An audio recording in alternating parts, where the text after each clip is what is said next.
जय हिंद दोस्तों, कैसे हैं आप सब। I hope you are doing well. आज के इस लेक्चर से हम अपना टॉपिक शुरू करने वाले हैं और टॉपिक का नाम है impact of British economic policies, यानी कि ब्रिटिश आर्थिक नीतियों का प्रभाव। सिंपल सी भाषा में हम ये देखने वाले हैं कि कैसे ब्रिटिशर्स ने जो है इंडिया को लूटा है फाइनेंशियली, राइट। पैसे के तौर पर जो है इन्होंने कैसे कैसे जो है क्या क्या नीतियां लेकर आए, कैसे कैसे जो इन्होंने इंडियंस को लूटा। ठीक है, इन सब के बारे में हम पढ़ेंगे। आपको बता दूं ये हमारा फर्स्ट पार्ट है इस टॉपिक का। इसके बेसिकली टोटल 3 पार्ट आएंगे और ये फर्स्ट पार्ट है, ठीक है। और इस लेक्चर की जो पीडीएफ है वो आपको हमारे Telegram channel the bright classroom पर मिल जाएगी। जल्दी से टेलीग्राम चैनल को ज्वाइन कर लीजिए। आप हमें इंस्टाग्राम और फेसबुक पर भी फॉलो कर सकते हैं और तीनों का जो लिंक है वो आपको डिस्क्रिप्शन में मिल जाएगा। ठीक है बच्चों, तो चलिए आइए अपना जो टॉपिक है that is impact of British economic policies, इसे शुरू करते हैं। देखिए, जो east India company, British east India company जो आई है जब से, राइट, उसके बाद से ही क्या हुआ था, उसके बाद से ही धीरे धीरे जो है जो इंडियन इकोनॉमी थी ना, इंडियन इकोनॉमी वो डिस्ट्रॉय होना शुरू हो चुकी थी। और बेसिकली कैसे, क्योंकि इंडिया का जो ट्रेडिशनल फैब्रिक चल रहा था ना, यानी कि जो इंडिया के उस टाइम पे जो कपड़े चल रहे थे, आते ही मतलब इकोनॉमी के अंदर सबसे पहले उनको हिट किया गया है ब्रिटिशर्स के अलावा, राइट। ब्रिटिशर्स का मेन एम क्या था, मेन उद्देश्य क्या था उनका? तो मेन उद्देश्य था बच्चों प्रॉफिट मैक्सिमाइजेशन, यानी कि ज्यादा से ज्यादा मुनाफा। ये तो हम पढ़ चुके हैं कई बार कि जो ब्रिटिशर्स जब इंडिया में आए तो व्यापार करने की दृष्टि से आए थे और उनका मेन मकसद यही था कि हमें क्या करना है, हमें ज्यादा से ज्यादा मुनाफा कमाना है। अब उसके लिए क्या किया इन्होंने, धीरे धीरे क्या करना शुरू कर दिया, इकोनॉमिक एक्सप्लॉयटेशन, यानी कि आर्थिक शोषण करना भारत के अंदर क्या कर दिया, शुरू कर दिया, राइट। पहले भारत की अर्थव्यवस्था सेल्फ सस्टेनिंग थी, यानी कि हम आत्मनिर्भर थे। अब क्या हुआ, धीरे धीरे जो है इंडियन जो इकोनॉमी है वो क्या बन गई है, कॉलोनियल इकोनॉमी बन चुकी है, यानी कि औपनिवेशिक जो अर्थव्यवस्था है वो बन चुकी है। यानी कि अब हमारे देश के लोगों के जो आर्थिक जो स्थिति है अब वो किसके ऊपर डिपेंड कर चुकी थी, ब्रिटिशर्स के ऊपर डिपेंड कर चुकी थी, क्योंकि भैया ब्रिटिशर्स ने पूरे इंडिया पे कब्जा कर रखा था। अब इंडियन जो अर्थव्यवस्था है अब वो सब उसकी पूरी बागडोर किसके हाथों में, ब्रिटिशर्स के हाथों में है, राइट। और सिंपल सी बात है, ब्रिटिशर्स के हाथों में है और ब्रिटिशर्स का मेन मकसद ये नहीं है कि भारत के लोगों के लिए, इंडियन लोगों के लिए जो तुम्हें काम करना, नहीं। इनकी जो मदर कंट्री है, इनकी जो मातृभूमि है ब्रिटेन, ये उस हिसाब से जो है क्या कर रहे हैं, पॉलिसीज बना रहे हैं कि जिससे हमारी मातृभूमि को फायदा हो। यानी कि आप राज तो कर रहे हो इंडिया में, इंडिया के लोगों पे राज कर रहे हो, इंडिया के लोग जिए मरे इन्हें फर्क नहीं पड़ता। इनका क्या था कि भैया हमारी जो मातृभूमि है ब्रिटेन, हम ब्रिटेन के लिए ज्यादा से ज्यादा पैसा जो है भेज सकें इंडिया से, राइट। यही तो था।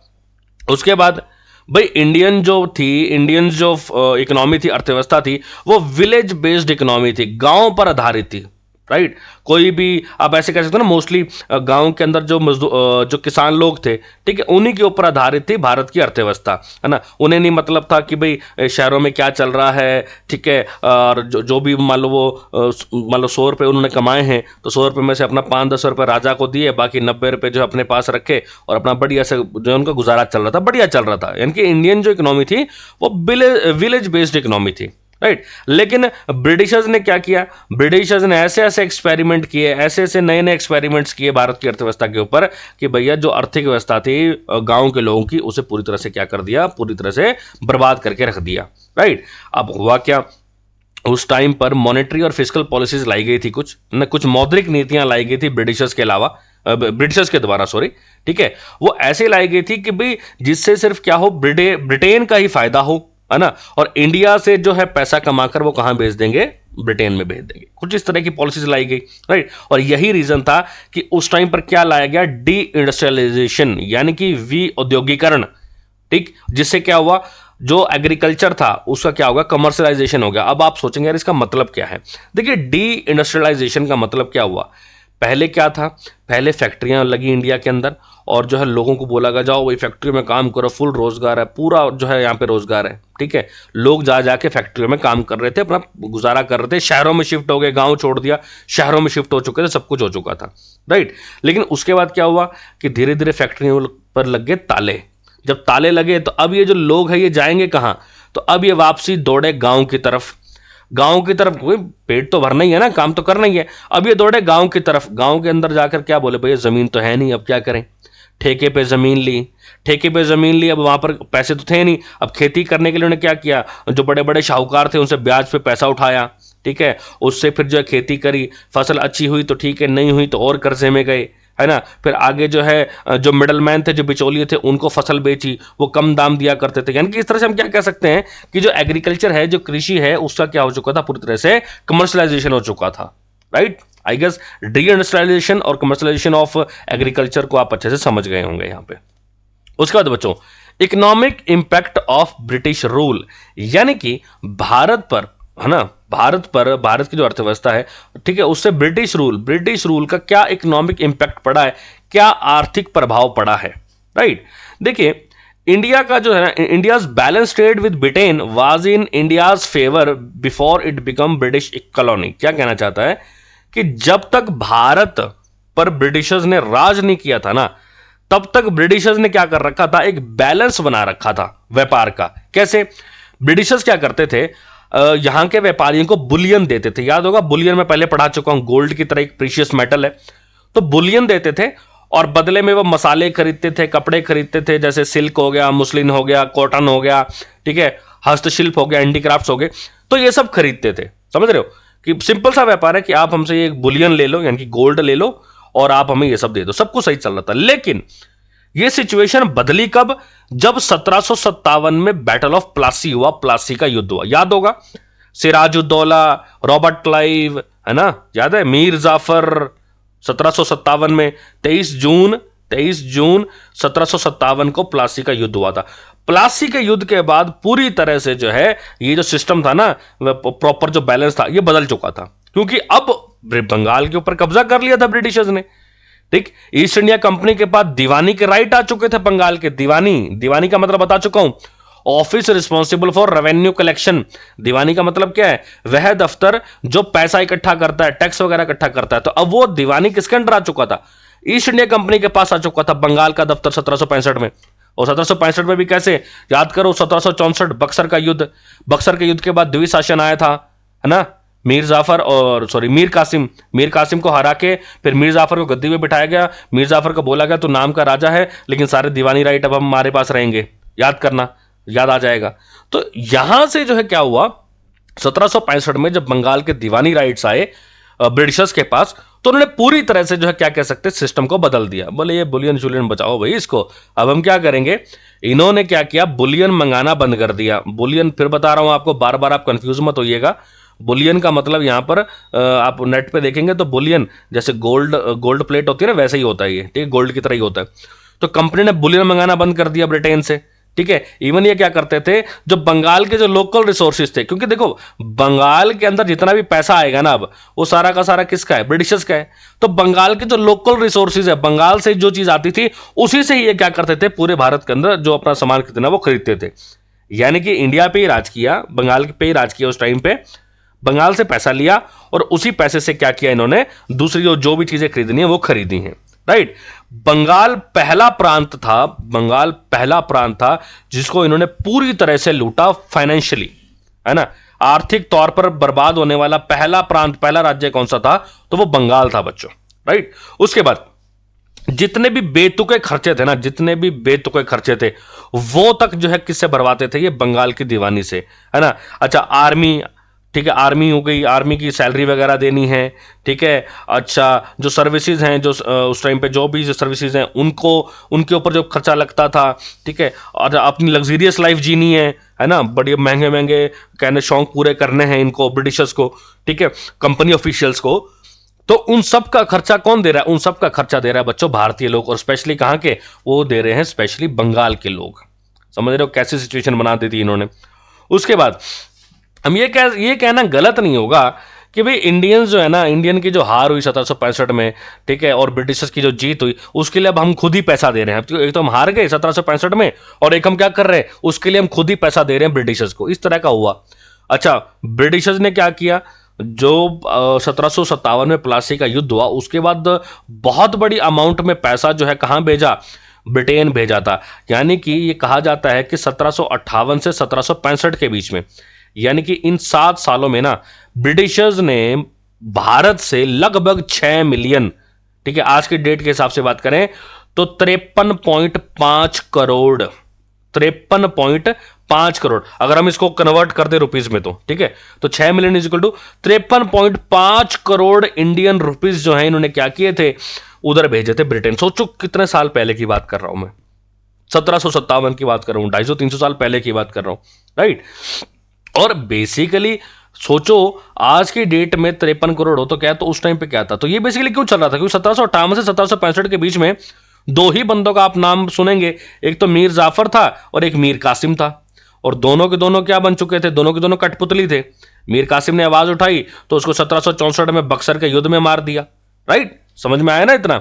तो ये सारी चीजें उस टाइम पर जो इंडिया के अंदर चल रही थी, क्लियर है। उसके बाद भाई impact of British economic policies, भाई इकोनॉमिक्स जो आर्थिक जो नीतियां थी, ब्रिटिशर्स की जो आर्थिक नीतियां थी उसका भारत पर क्या प्रभाव पड़ा है, क्या इंपैक्ट पड़ा है। यहां पर बच्चों हम 3 चीजें पढ़ेंगे, एक है ट्रेडिशनल इकोनॉमी, एक है इंपैक्ट ऑन इंडियन एग्रीकल्चर, एक है impact on trade and commerce. ये हम आज के लेक्चर में तीनों चीजें पढ़ने वाले हैं, ठीक है। और बेसिकली आज के लेक्चर में हम ट्रेडिशनल इकोनॉमी पढ़ेंगे, ठीक है। नेक्स्ट पार्ट के अंदर हम लोग पढ़ेंगे इंपैक्ट ऑफ इंडियन एग्रीकल्चर, और थर्ड पार्ट के अंदर हम लोग पढ़ेंगे impact on trade and commerce, ठीक है।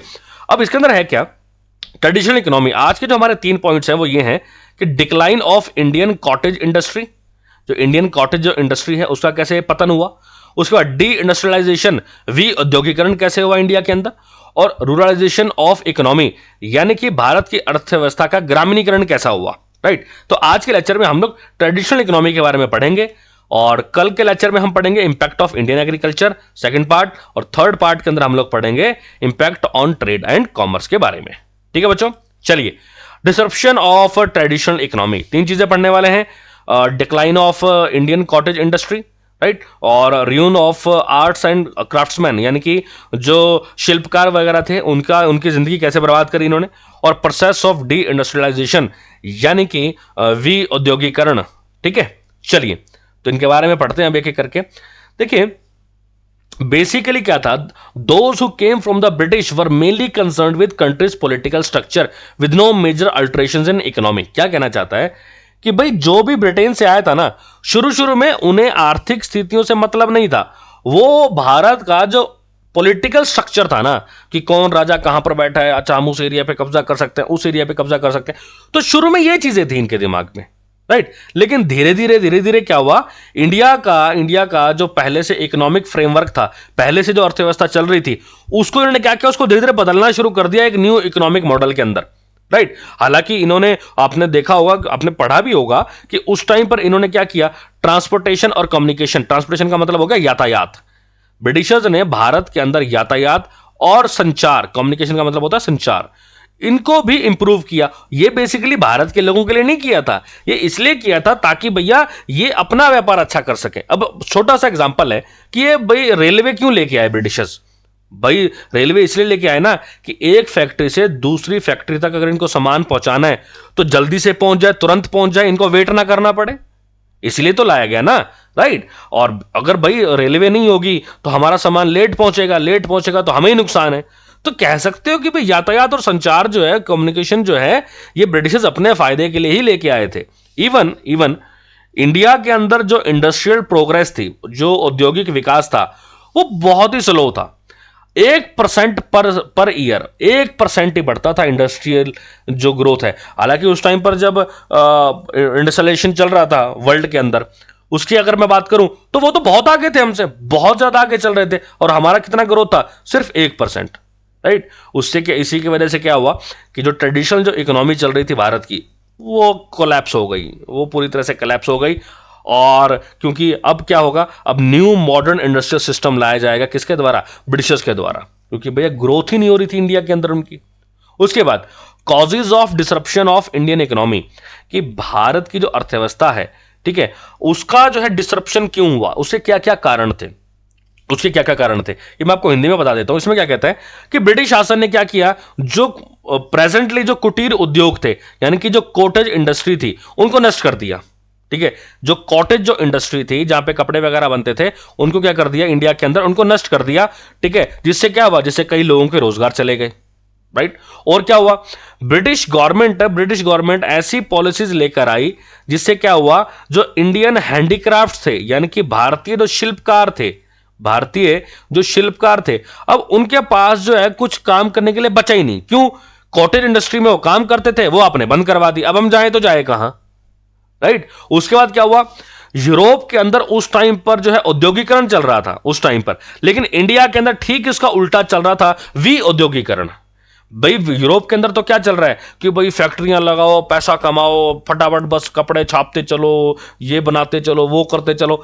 लेकिन उसी टाइम पे इंडिया के अंदर ठीक इसका उल्टा चल रहा है। उल्टा क्या चल रहा है कि भैया नहीं, फैक्ट्रियां बंद करो, हैं फैक्ट्रियों में तो भैया ये तो फिर नुकसान हो जाएगा अपने को। ब्रिटिश कह रहे नहीं, फैक्ट्रियां बंद करो, वापिस अपने खेतों की ओर जाओ, एक्सेट्रा एक्सेट्रा एक्सेट्रा। ये सब चल रहा था बच्चों उस टाइम पे इंडिया के अंदर। कॉटेज इंडस्ट्री बच्चों, कॉटेज इंडस्ट्री की अगर मैं बात करूं, भाई जो इंडियन जो हैंडीक्राफ्ट्स थे, भारतीय जो शिल्पकार थे, उनका मेन कारण क्या था? उनके पतन होने का कारण क्या था? भाई उस टाइम पर ना भारतीय न्यायालय, उससे पहले भारतीय न्यायालय हुआ करते थे, ठीक है, इंडियन कोर्ट्स हुआ करते थे, इंडियन जजेस हुआ करते थे मोस्टली, जो इनके केस सुनते थे, मजबूरियां सुनते थे। लेकिन हुआ क्या, सडनली धीरे धीरे इंडियन कोर्ट्स को गायब कर दिया गया, है ना। इंडियन जजेस की हम कह सकते हैं स्ट्रेंथ, जो गिनती है इंडियन जजेस की, वो कम हो चुकी थी। मोस्टली ब्रिटिश जज थे, तो इनकी तो कोई सुनता ही नहीं था शिल्पकारों की। इनका केस तो पहली बार में डिसमिस कर दिया जाता था, ठीक है। उसके बाद एक ना भारत के अंदर एक उस टाइम पर एक ऐसा वर्ग था जो एजुकेटेड था, जो पढ़ा लिखा था, मिडिल क्लास था। उसे पुराने, अब आप खुद सोचो, आप सिंपल भाषा में ऐसे समझ सकते हो कि आज के टाइम में आप ठीक है पढ़े लिखे हैं, मैं आपको बोलूं कि नहीं आपको डेली धोती कुर्ता पहनना है, तो आप एक दो दिन तो शौक से पहनेंगे।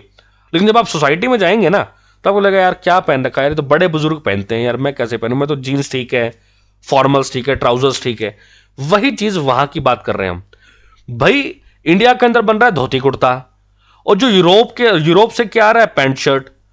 तो जो एजुकेटेड क्लास थी ना, वो ब्रिटिशर्स से प्रभावित थी, उनके रहन सहन से, उनके कपड़ों से। तो जो एजुकेटेड क्लास थी वो क्या पहनेगी? वो पैंट शर्ट पहनेगी, धोती कुर्ता थोड़ा ना पहनेगी, है ना। तो ये भी एक रीजन था कि जिसकी वजह से जो भारतीय जो शिल्पकार थे उनका क्या हुआ, पतन हुआ। आई गेस ये चीज एग्जांपल में आप समझ गए होंगे अच्छे से, राइट। उसके बाद एग्रीकल्चर के साथ साथ, कृषि के साथ साथ ये जो भारतीय लोग थे वो कॉटेज इंडस्ट्री में थे। कॉटेज इंडस्ट्रीज अब क्या हो चुकी हैं, बंद हो चुकी हैं, राइट।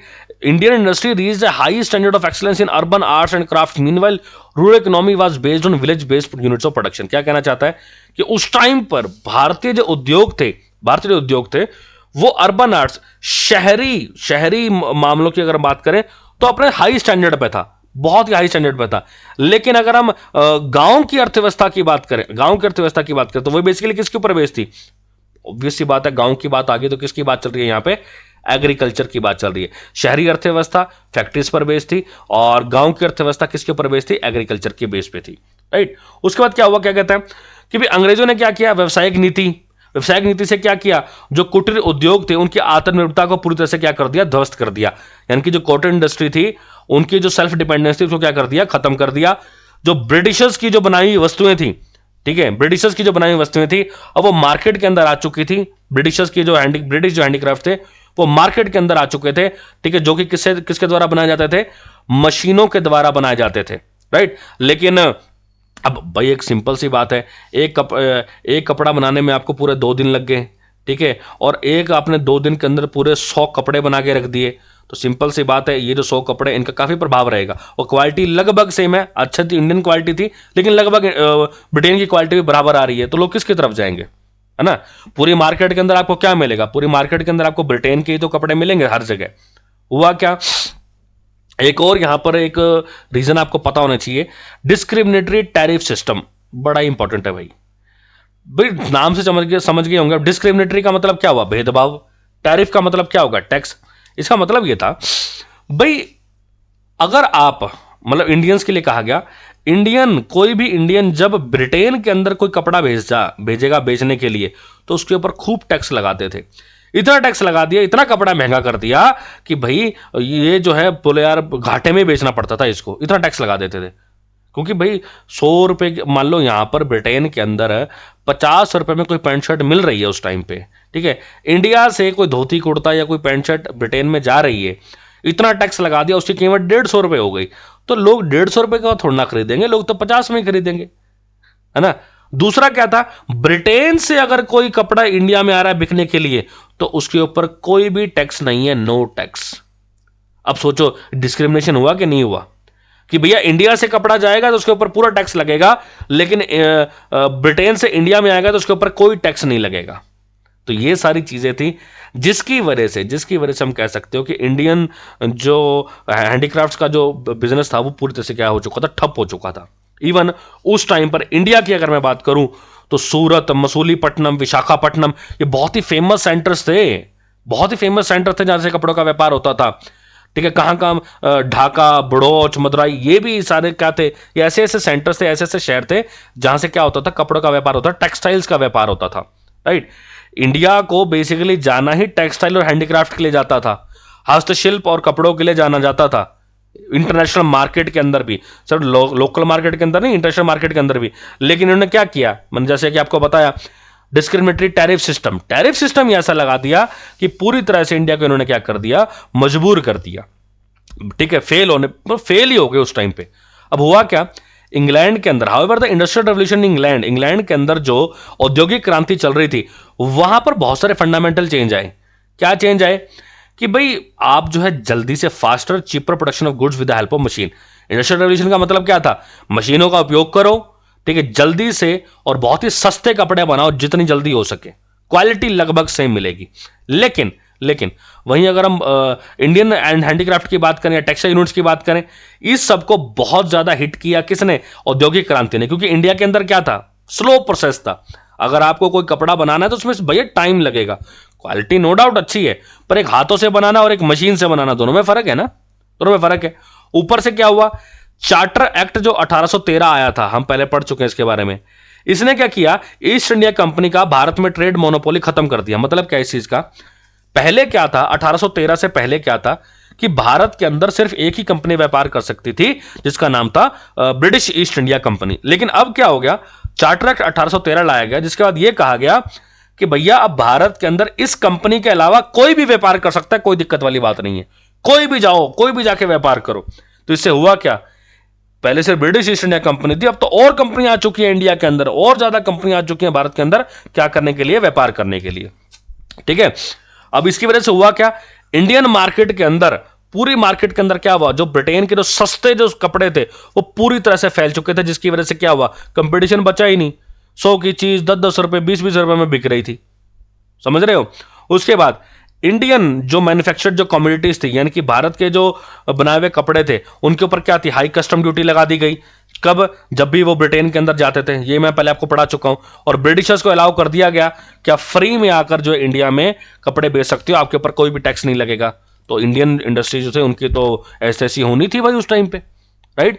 उसके बाद क्या था, discriminatory practice, right, discriminatory practice, भेदभाव, क्या, condition of the Indian craftsman and artisans whose handmade products were became costly, obsolete and subordinated to the British goods। ये वही पॉइंट है जो मैं आपको बता रहा हूं कि भारत के जो शिल्पकार थे उनके जो बनाए हुए, हाथों के बनाए हुए जो प्रोडक्ट्स थे वो महंगे होते चले गए, किसके मुकाबले, ब्रिटेन की गुड्स के मुकाबले, राइट। उसके अंदर कुछ भी नहीं है। अच्छा, ये इंपॉर्टेंट पॉइंट है, a large number of people were compelled to leave their ancestral profession, यानी कि बहुत सारे लोगों को अपना जो कह सकते हो पुश्तैनी जो काम था ना वो छोड़ना पड़ा। क्यों भाई, सारे उनके दादा कपड़े बना रहे थे, उनके फादर साहब कपड़े बना रहे थे, अब ये भी जो है कपड़े लत्ते बना ही रहे थे। लेकिन ये जो मैंने आपको जो बताया ना कि पूरी मार्केट के अंदर जो है ब्रिटिशर्स के जो कपड़े हैं वो फैल चुके हैं। इन सब की वजह से हुआ ये कि भैया इनको जो है अपना जो कहना पुश्तैनी काम था उसे छोड़ना पड़ा। बोले भैया हम तो गांव में जाके क्या कर लेंगे, गांव में जाके खेती कर लेंगे, वैसे भी कुछ बस तो रहा नहीं है यहाँ पे, है ना। कोर्टली कल्चर जो था, ठीक है, बेसिकली जो दरबारी संस्कृति थी वो विलुप्त होने लग गई। ठीक है, शिल्पकारों, कारीगरों, चित्रकारों, मूर्तिकारों, अन्य कलाकार थे, उनका पलायन शुरू हो गया। ये सारे के सारे क्या हो गए, गांव में जाने लग गए थे बेसिकली। तो यही तो था बच्चों प्रोसेस। आई गेस यहां तक चीजें आपको समझ में आ गई होंगी। उसके बाद अब हम देखते हैं अपना अगला पॉइंट क्या कहता है, प्रोसेस ऑफ डी इंडस्ट्रियलाइजेशन, विउद्योगीकरण की प्रक्रिया। विउद्योगीकरण मैं आपको इसके बारे में बता चुका हूं।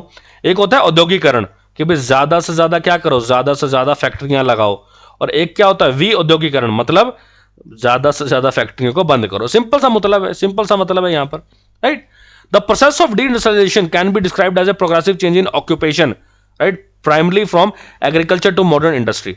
भाई इंडस्ट्रियलाइजेशन का मतलब क्या होता है, उद्योगीकरण का मतलब क्या होता है कि आप जो है ज्यादा से ज्यादा फैक्ट्रियां लगा रहे हो, ठीक है, एग्रीकल्चर को छोड़ के आप फैक्ट्रियों में जा रहे हो। और इसी का उल्टा कर दो, फैक्ट्रियों को छोड़ के जब आप एग्रीकल्चर में जाओगे, कृषि में जाओगे, तो उसी को क्या बोलते हैं, डी इंडस्ट्रियलाइजेशन। इवन एक आंकड़ा ये है कि 1850 में भारत के लगभग 55% लोग खेती करते थे। 1901 में ये डाटा हो गया 68% और 1931 में ये डाटा हो गया 72%। अब आप सोचो 55 से 68, 68 से 72, ये क्यों बढ़ा है? ये बढ़ा है बेसिकली जो भी हमने पढ़ा, वो जो इंडस्ट्रियलाइजेशन, डी इंडस्ट्रियलाइजेशन किया गया, जो टैक्सेस लगाए गए, भारत की मार्केट के अंदर पूरी तरह से ब्रिटिश गुड्स को ले आए, उसकी वजह से जो है ये सारा डाटा बढ़ा है। समझ गए? क्लियर है? सिंपल है कहानी, कोई ऐसे कोई मुश्किल नहीं है। उसके बाद बच्चों, जो विऔद्योगीकरण का जो प्रक्रिया थी ना, उसके ना कुछ एक परिणाम भी निकल के आए हैं। क्या निकल के आए? Fragmentation of land holding. इसका मतलब क्या है? भूमि पर बढ़ते दबाव के परिणाम स्वरूप भूमि जोत का विखंडन। भी सिंपल सी बात है, गांव के अंदर पहले 500 लोग थे, उनके पास इतनी जमीन थी बस, ठीक है। अब गांव के अंदर लोग हो गए 1000, जमीन तो उतनी ही है, जमीन तोड़ना पड़ेगी, क्या करें? इस जमीन के ऊपर क्या बढ़ गया? अब दबाव बढ़ गया, प्रेशर बढ़ गया कि भाई अब लोगों के लिए खाने पीने के लिए भी तो वस्तुओं को पूरा करना पड़ेगा, राइट। लेड टू रूरलाइजेशन, यानी कि ग्रामीणीकरण। दो चीजें होती हैं, एक होती है अर्बनाइजेशन, यानी कि आप गांव को छोड़ के जब आप गांव से शहर की ओर जाएंगे ना, इसको बोलते हैं अर्बनाइजेशन। और इसका ठीक इसका उल्टा होता है ग्रामीणीकरण, रूरलाइजेशन। इसका मतलब क्या होता है? जब आप शहर छोड़ के कहां पे आ रहे हैं? गांव में आ रहे हैं। भैया अब शहरों के अंदर जो मजदूर लोग हैं, जो शिल्पकार लोग हैं, अब जब उनके पास कुछ बचा ही नहीं है तो वो क्या करेंगे? तो वो गांव में तो आएंगे, राइट। उसके बाद भूमिहीन मजदूरों की संख्या में काफी वृद्धि हुई। वही चीज भाई, जब आप शहर छोड़ के गांव में आ चुके हैं तो गांव के अंदर आपकी जमीन तो है नहीं, तो भूमिहीन मजदूर जो है वो भी उस टाइम पे काफी बढ़ गए थे। ये था बच्चों विऔद्योगीकरण। लास्ट आता है बच्चों हमारा रूरलाइजेशन ऑफ इकोनॉमी, अर्थव्यवस्था का ग्रामीणीकरण। इसका क्या मतलब है उसके बारे में जानते हैं। देखिए, उद्योगीकरण, विऔद्योगीकरण के परिणाम से क्या हुआ, बहुत सारे लोग किस पे डिपेंड हो चुके थे? एग्रीकल्चर यानी कि कृषि के ऊपर डिपेंड हो चुके थे। और रूरलाइजेशन का मतलब क्या है? जैसे मैं अभी आपको बता ही चुका हूं कि भाई जब ज्यादा संख्या में लोग एग्रीकल्चर पे डिपेंड हो जाएं, ठीक है, इंडस्ट्रीज में ना जाना पसंद करें और कहां पर आके बस जाएं, गांव में आके बस जाएं, तो उसी को क्या बोलते हैं? उसी को बोलते हैं बच्चों ग्रामीणीकरण। सिंपल सा मतलब है। उसके बाद बच्चों यहां पे क्या कहते हैं, अर्थव्यवस्था के ग्रामीणीकरण के बाद परिणामों की एक श्रृंखला सामने आई। भाई अर्थव्यवस्था अब कैसी हो चुकी है? ग्रामीणीकरण हो चुकी है। और अब बहुत सारी चीजें हुई। क्या हुई? भूमि पर अत्यधिक दबाव, जमीन के ऊपर जो है काफी प्रेशर पड़ गया, ठीक है। पहले 500 बंदों के लिए फसल पैदा करनी है, अब 1000 बंदों के लिए करनी है। गुणवत्ता में गिरावट, ऑब्वियस सी बात है, क्वालिटी गिरेगी फिर यहां पे। अब भूमि जोत का विखंडन, खेती का उद्देश्य निर्वाह से वाणिज्यिक में स्थानांतरित हो गया। यानी कि पहले जो है क्या था, पहले लोग क्या करते थे? खेतीबाड़ी करते थे सिर्फ अपने परिवार के लिए, अपने पेट भरने के लिए। लेकिन अब क्या हो गया, अब लोग खेती कर रहे हैं कि भाई देखो, पहले 500 बंदा गांव में खेती कर रहा है, अपना घर परिवार सब सही चल रहा है, गांव के अंदर 1000 बंदे हो गए, भाई उत्पादन तो उतना ही होना है। अब जो बचे हुए 500 बंदे हैं उनको भी तो खिलाना है, तो अब क्या करें? तो बोले भाई ठीक है, हम यहां से जो भी फसल आएगी उसमें से कुछ जो फसल है वो क्या करेंगे, वो बेच देंगे इन 500 बंदों को। तो यहां पर क्या हो रहा है? यहां पे क्या हो रहा है? यहां पे हो रहा है बच्चों, यहां पे बिजनेस हो रहा है बेसिकली खेती का, राइट। अच्छा भाई, खेती करने के लिए क्या चाहिए? लोन भी चाहिए होता था उस टाइम पे।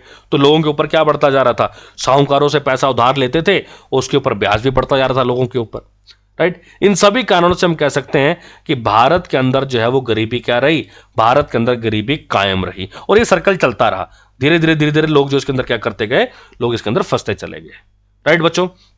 चलिए, ये था बच्चों हमारा फर्स्ट पार्ट, ठीक है। आई गेस बहुत सारी चीजें आपको क्लियर हो गई होंगी। फिर भी अगर कोई डाउट हो तो आप कमेंट बॉक्स में पूछ सकते हो, ठीक है। इस लेक्चर की जो पीडीएफ है वो आपको हमारे Telegram channel the bright classroom पर मिल जाएगी।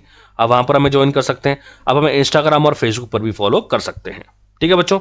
चलिए, मिलते हैं नेक्स्ट लेक्चर के अंदर। Thank you so much. जय हिंद, जय भारत।